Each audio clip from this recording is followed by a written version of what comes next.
एक बहुचर्चित बॉलीवुड की फिल्म थी हर्षद मेहता की 1992 स्कैम, जिसमें एक बहुत अच्छे तरीके से बताया था कि किस तरह से खामियों से हर्षद मेहता जो है वो शेयर मार्केट में एक नए उछाल लेकर आते हैं। इस तरह के स्कैम से बाकी किसी ने कुछ सीखा हो या ना सीखा हो, लेकिन जम्मू कश्मीर सरकार ने इससे बहुत कुछ सीखा। इसका उदाहरण मेरे पीछे खड़े ये फाइनेंशियल कंपाइलर्स हैं, जिनको 2015 में एक एडवर्टीजमेंट निकाली गई कि इन्हें 120 पोस्टों के लिए मर्ज किया जाएगा, एडवर्टीज की जाएगी और ये आवेदन कर सकते हैं। इसमें लाखों की संख्या में लोगों ने आवेदन किए, युवाओं ने, और 2017 में इनकी जो एग्जामिनेशन है वो हुई।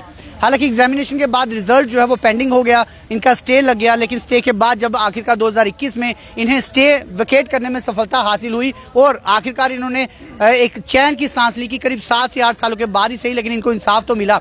लेकिन तब इनको पता चलता है कि जम्मू कश्मीर सरकार इनके आगे हाथ जोड़कर खड़ी हो जाती है कि हमसे एक बहुत बड़ी भूल हो गई थी कि ये जो एडवर्टीज की गई हैं 120 पोस्टें, ये कहीं एग्जिस्ट ही नहीं करती।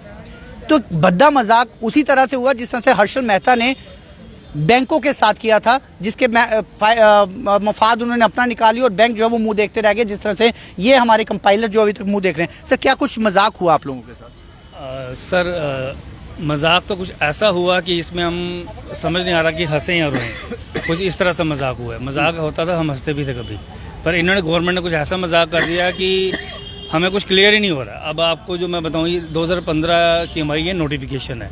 और बहुत अच्छे से हम लोगों ने एग्ज़ाम भी दिया इसका, एग्ज़ाम क्वालिफाई किया। एग्ज़ाम क्वालिफाई होने के बाद इंटरव्यू भी हुआ, और जैसे ही इंटरव्यू हुआ हम पे स्टे आ गया। तो चलो कोई बात नहीं, अब स्टे आ गया तो कोर्ट की तरफ से था, वो तो माननीय कोर्ट है, हमने उनका सम्मान करना है। हमने कोर्ट में केस लड़ा, कोर्ट में हमने केस विकेट करवाया। जब कोर्ट में केस विकेट करवाया, अब हमें लगा कि चलो अब टाइम लगा, चाहे 4 साल 5 साल, केस विकेट हो गया, तो अब अपनी लिस्ट के लिए SSR भी अप्रोच करें, भाई हमारी लिस्ट फाइनलाइज कीजिए। वहाँ भी हमने अप्रोच किया तो हमें लगा 1-2 दिन में आ जाएगी, पर वैसा नहीं हुआ। लेकिन चलो eight the end of the day 2-3 महीनों की मेहनत के बाद लिस्ट फाइनलाइज हुई, जिसमें हम सिलेक्टेड बच्चों का नाम था। अब सिलेक्शन लिस्ट आ गई, अब हमें लगा बस अब ज्वाइनिंग ही होनी होती है और क्या होना होता है। अब हमें इवन की रिकमेंडेशन भी कर दी फाइनेंस डिपार्टमेंट को, इन लोगों को लगाया जाए। अब जब हमें बाद में पता चलता है कि वो कहते हैं कि we don't have any rules, ये पोस्ट आपकी प्रमोशनल कोटा पोस्ट थी, हम आपको कैसे लगाए। मेरा क्वेश्चन ये है सर, ये अगर प्रमोशनल कोटा पोस्ट थी, जब ये एग्जाम हो रहा था तो आपको तो तब भी पता था। जब ये एग्जाम के बाद इंटरव्यू हुआ, आपको तो तब भी पता था। इंटरव्यू के बाद जब स्टे कोर्ट में हम 4 साल लड़ते रहे, तो तब भी आपको पता था। उस टाइम आपने क्यों नहीं की?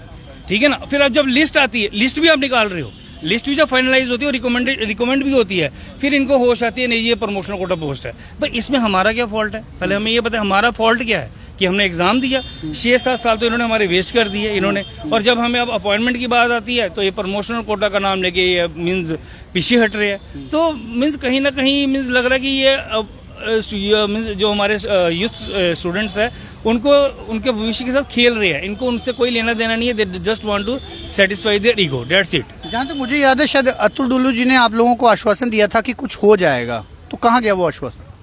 हाँ, जैसे नीरज भाई ने बताया कि अटल डुल्लू जी ने एक रिलैक्सेशन दिया था हमें कि ये हम आपको लगाएंगे।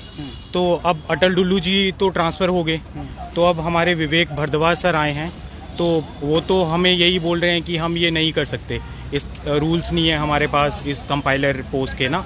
तो अब हम किसके पास जाएं? मैं एलजी साहब से यही रिक्वेस्ट करना चाहता हूं कि आप प्लीज़ इसमें थोड़ा संज्ञान लीजिए और इस चीज़ को देखिए। जो कि आप लोगों के पास अब ऑप्शंस क्या हैं? सर ऑप्शन मैं आपको बताता हूँ ना, जैसे हमारा ये लिस्ट फाइनलाइज हुई, इसके बाद हमने काफ़ी लीडर्स को अप्रोच किया। ऐसा नहीं कि बहुत सारे लीडर्स ने हमारी हेल्प करने की कोशिश भी की है, तो हमारी प्रोसेसिंग चली 6-7 महीने से, जब से लिस्ट निकली है प्रोसेसिंग हो रही थी और बहुत अच्छे से हमें होप थी कि अब हमारा फाइनलाइज हो जाएगा। और 1 time relaxation is given by the Atal Dulloo sir, तो वी आर हैप्पी कि चलो फाइनलाइज हो गया।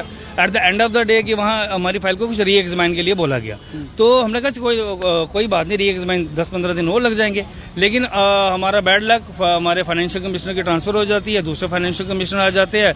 अब आई डोंट, वहाँ हमें समझ नहीं आती, जब उनके पास फाइल आती है तो वो फिर से वहीं शुरुआत सांप सीढ़ी होती है ना, 99 पे जब डंग बजे तो 3 पे आ जाते हैं, तो जस्ट लाइक डैट फिर 99 पे पहुंच के हम 3 पे आ गए। वो कहते हैं फिर से अब मीन्स प्रमोशनल कोटा पोस्ट है, अब हम जो ऑफिसर्स हैं उनको सूली पे चढ़ाएंगे और आपका कोई राइट ही नहीं बनता। अब आप बताएं हमारा राइट की डेफिनेशन क्या है? अब ये तो उनका पर्सपेक्टिव है, हमारा तो उनसे यही रिक्वेस्ट है सर, हमें appointment letter as soon as possible दी जाए। हमें कोई आपसे कोई वो मीन्स कोई रंजिश नहीं है, कोई ऐसी बात नहीं है। हमारा यही स्टूडेंट्स की रिक्वेस्ट है कि हमें अपॉइंटमेंट दी जाए एज सुन एज पॉसिबल। अब आप इतनी बड़ी बड़ी पोस्टों पे बैठे हो, किस चीज़ के लिए बैठे हो? आप जस्टिस के लिए बैठे हो ना। अगर आपको इतने 120 कंपाइलर्स की बात है, ठीक है ना, वो भी अपने फेयर तरीके से आया, कोई इसमें कोई एग्जाम का कोई पेपर लीक नहीं हुआ, कोई ऐसी वैसी बात नहीं हुई है, सिलेक्शन लिस्ट आउट है, रिकमेंडेशंस आर देयर, तो फिर कहाँ आप एक वे आउट निकालिए सर, आप निकाल सकते हो, एक वे आउट निकालिए और इनको लगाइए। क्यों आप मीन्स एडमेंट बने हुए इन चक्करों पे कि लगाना ही नहीं है? तो वहाँ तो फिर आप अपना ना विश्वास तो खो रहे हो कि आप चाहते हो कि स्टेट का बच्चा बाहर जाए, प्राइवेटाइज हो, प्राइवेट काम करे और हमारे अपने बंदे यहाँ लग जाएं। कुछ इस तरह से फिर सोचो कि कुछ बिल्कुल ये एक विचार हो सकता है, क्योंकि एक बद्दा मजाक इन लोगों के साथ किया गया है। क्योंकि 2015 में जब ये एडवर्टीजमेंट हुई, 2017 में एग्जामिनेशन हुए, उसके बाद स्टे हुआ, उसके बाद लिस्ट जारी हुई और करीब 6 साल की कुंभकर्णी नींद के बाद सरकार को ये पता लगता है कि हमारे पास तो पोस्टें ही नहीं हैं। तो इन 6 सालों में वो कहाँ जागे रहे। ये वैसा ही मजाक हुआ जैसे लेट्स सपोज किसी का रिश्ता जो है वो सरकार के पास गया कि आपके बेटे के साथ शादी करनी है, और शादी करने के बाद वो कहते हैं कि हमारे पास तो बेटी नहीं है, हमारे पास तो बेटा है।